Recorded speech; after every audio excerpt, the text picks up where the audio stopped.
गोकुलनन्दन गोविन्द गोविन्द हरि गोविन्द गोकुलनन्दन गोविन्द नित्य निर्मल गोविन्द नीलमेघ श्याम गोविन्द पुराण पुरुष गोविन्द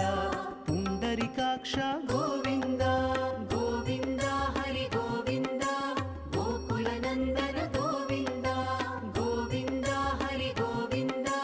गोकुलनन्दन गोविन्द